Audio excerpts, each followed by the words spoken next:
Sometimes, failure is the only path. It's where the greatest innovations are born. To ultimately redefine the world, move beyond success. Imagine, just for a second, building the absolute company of your dreams. You start with literally nothing but an idea and a garage. You pour your blood, your sweat, and your tears into every single detail. You sacrifice your youth, your relationships, your sleep, obsessing over the perfection of every circuit board and every piece of plastic casing. You watch this incredibly fragile idea grow into one of the fastest-growing corporations in the entire world. The company carries your vision. Your fingerprints are on every single product. Your name is its identity. And then, you're told you no longer belong.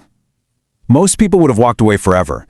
Most of us would have let the bitterness completely consume us, allowing that one devastating moment to be the end of our story. But the man at the center of this historical narrative did something entirely different. He started over, from zero. And years later he returned, not simply to reclaim his place, but to engineer the most miraculous corporate resurrection in modern history.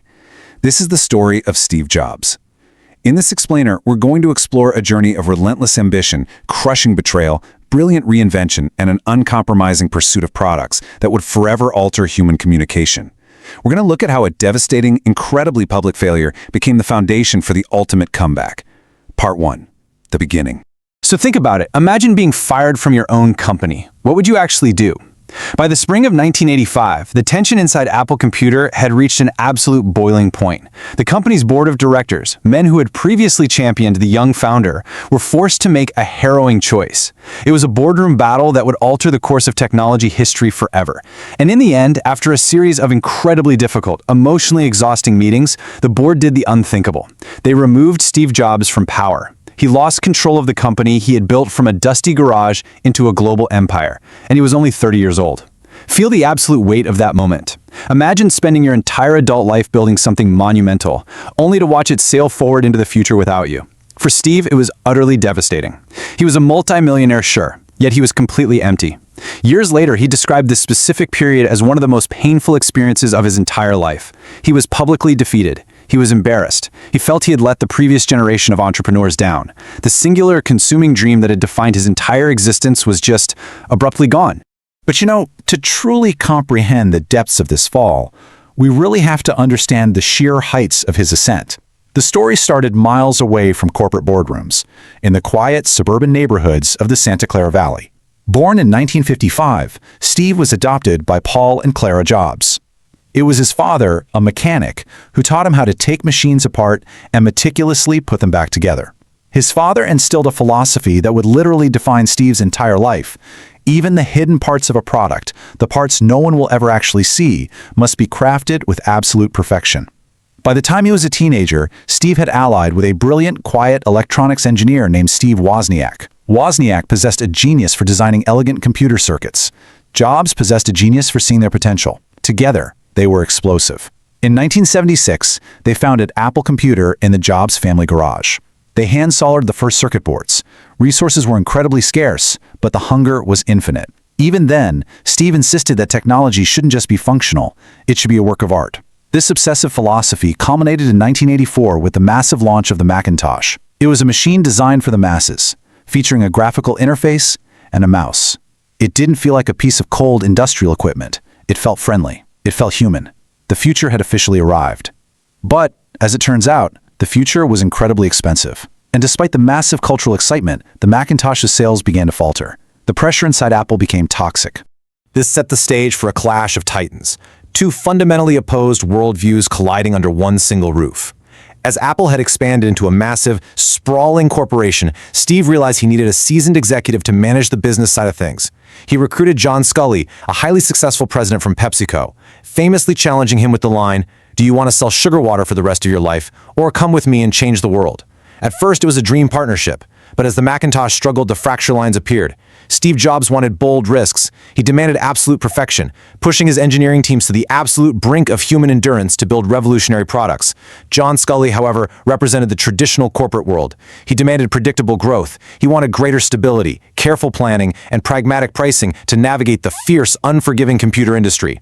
It was a completely unbridgeable rift. The rebellious visionary on one side versus the cautious corporate planner on the other. The tension bled through the hallways of Apple. Ultimately, the board was forced to intervene in the Civil War. The clash just became impossible to ignore. And in May of 1985, the board made a choice that would change history. They stripped Jobs of his operational duties. The founder was officially out. Part 2. Failure. The wilderness years had officially begun. This was the period where many in the press and the technology industry expected Steve Jobs to simply fade away. The critics wrote his professional obituaries, genuinely believing his absolute best years were already behind him. History, it seemed, was ready to move on. And for a while, he was adrift. The silence after the fall was deafening. But then, as the sting of public embarrassment slowly began to fade, a profound internal shift occurred. The heavy, crushing burden of being a global icon was suddenly lifted. He was no longer the infallible leader of Apple. He was just a man with an idea. The lightness of being a beginner completely replaced the weight of success. He realized that while they had taken his company, they absolutely could not take his mind. He still loved building products. He still believed, to his very core, that technology could elevate humanity. He was, for the first time in a decade, completely free to start again. But how on earth do you follow a revolution? Well, he took two massive, incredibly risky steps into the unknown. First, in late 1985, he founded a brand new computer company called NeXT. His ambition here wasn't to build cheap machines. It was to build incredibly powerful, flawlessly designed workstations for higher education and advanced research. The NeXT computers were sheer engineering marvels, literally years ahead of their time. But commercially, they struggled hard. They were simply too expensive. Yet, quietly, in the background, his team was writing an advanced operating system that would one day change the world. The second step he took was even more unconventional. He purchased a small, obscure computer graphics division from filmmaker George Lucas, a little company called Pixar. Now, at the time, Pixar wasn't making beloved blockbuster movies. It was a hardware and software company trying desperately to push the boundaries of digital animation. And the financial reality was brutal. The company bled cash for years. Steve had to continuously pour millions of his own personal fortune into Pixar just to keep the doors open and the lights on. Many rational investors would have walked away without a second thought. But Steve stayed. He was learning painful, vital lessons about patience, about trusting creative teams, and about the sheer endurance required to actually manifest a vision. And that sheer, stubborn endurance, it finally culminated in 1995. 10 long years after his exile from Apple. 10 years of sinking his own money into a vision few others could even see. The world was entirely unaware of the absolute magic brewing inside Pixar's walls. But then came Toy Story. It was the world's very first feature-length computer animated film. And it was a cultural earthquake. Audiences were mesmerized. Critics were spellbound. It became a massive, unprecedented global phenomenon. Almost overnight, Pixar transformed from a struggling, cash-bleeding laboratory into one of Hollywood's most powerful, respected animation studios. For Steve, 1995 was a profound, very public validation.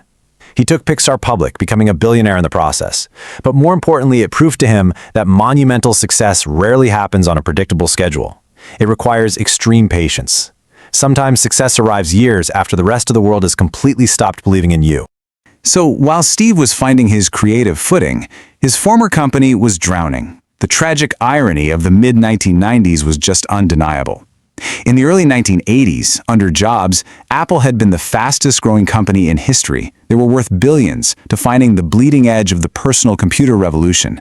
But leap forward to the mid-1990s. While Steve was achieving historic success with Pixar and building the future of software at NeXT, Apple was collapsing. They had completely lost their direction. Without a singular visionary at the helm, their product lines had devolved into a confusing, overlapping mess of boring beige boxes. Customers were paralyzed by choice. Profits were in a total freefall. Investors panicked as Microsoft Windows utterly dominated the market. Industry experts weren't just criticizing Apple, they were actively drafting its obituary. The company was literally months away from total bankruptcy. The board that had confidently decided they no longer needed Steve Jobs now found themselves staring into the abyss. They needed a miracle. They needed him. Part 3. The Comeback. In late 1996, the lifeline was finally cast. Apple, desperate for a modern operating system to replace their aging, clunky software, made the strategic decision to acquire NeXT. But this purchase brought a Trojan horse. It brought Steve Jobs right back into the fold. Initially, he returned merely as an informal advisor. Imagine the cinematic tension in those corporate halls. The exiled founder, 11 years older, battle-tested, walking back through the front doors of the empire that had banished him. As Apple's financial hemorrhage accelerated, his role rapidly expanded. The executives were paralyzed and the board was desperate. Within a matter of months, the unthinkable happened. Steve was named Apple's interim CEO. The man who had been humiliatingly cast out was now handed the keys to the sinking ship. History had come completely full circle. But there was absolutely no time for celebration. Apple was practically on life support. He had to operate immediately. So how do you save a dying giant? Well, you don't start by building something new. You start with a scalpel. When Steve took control, he didn't immediately try to innovate his way out of the disaster. He brought out the axe. He made incredibly painful, ruthless decisions that completely shocked the industry. He looked at Apple's bloated, confusing inventory, dozens of models, printers, and random accessories, and he saw nothing but distraction. He canceled nearly 70% of the company's products. Thousands of people lost their jobs. Projects that had been in development for years were terminated overnight. It was brutal, and it made him deeply unpopular with many inside the company at the time, but it gave Apple the one thing it desperately needed: survival. He replaced the chaos with absolute clarity. Instead of trying to be everything to everyone, Apple would concentrate on doing just 4 things: 2 desktops, 2 portables, and they would do them exceptionally well. This philosophy of ruthless, unyielding focus would become the absolute foundation of the greatest corporate turnaround in human history. With all those distractions burned away, Steve could finally return to his true calling, building beautiful, magical products. In 1998, they unveiled the iMac. At a time when basically every computer on Earth was a boring, intimidating, complicated beige box, the iMac was a complete revelation. It was colorful. It was translucent Bondi blue. It looked like it was beamed in from the future. And it was remarkably simple to set up, designed specifically to get everyday people onto the newly emerging internet. The public's response was explosive. The iMac became an astonishing commercial triumph.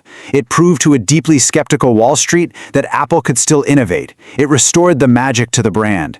Apple was breathing again. But Steve Jobs wasn't just thinking about surviving the 1990s. He was looking a full decade ahead. He realized that the computer was going to become the digital hub of our entire lives, and he fully intended to conquer the 21st century. Which leads us directly to the climax of this incredible resurrection. By the mid-2000s, Apple was dominating. The iPod had put 1,000 songs in your pocket, completely upending the global music industry. But Steve knew that cell phones would eventually play music, threatening the iPod's dominance. So he decided Apple had to build a phone. In January 2007, Steve Jobs walked onto a stage in San Francisco. He was the ultimate showman, at the absolute peak of his powers. He told the breathless audience he was introducing 3 revolutionary products that day: a widescreen iPod with touch controls, a revolutionary mobile phone, and a breakthrough internet communicator. He repeated it over and over: an iPod, a phone, an internet communicator, until the brilliant twist finally dawned on the screaming crowd. They weren't 3 separate products, they were one device: the iPhone. It wasn't just a new product, it was a total paradigm shift. It eradicated physical keyboards, it brought the true internet to our pockets. It gave birth to the App Store, spawning entirely new global industries. The man who had been cast out of his own company 22 years earlier had just introduced the most successful consumer product in the history of capitalism. Part 4. The Legacy. 5 Lessons in Resilience. So, the comeback was complete. But Steve Jobs' greatest legacy is not simply the glass and metal devices sitting on our desks and in our pockets. It is the profound human lessons forged in the fires of his exile and his redemption.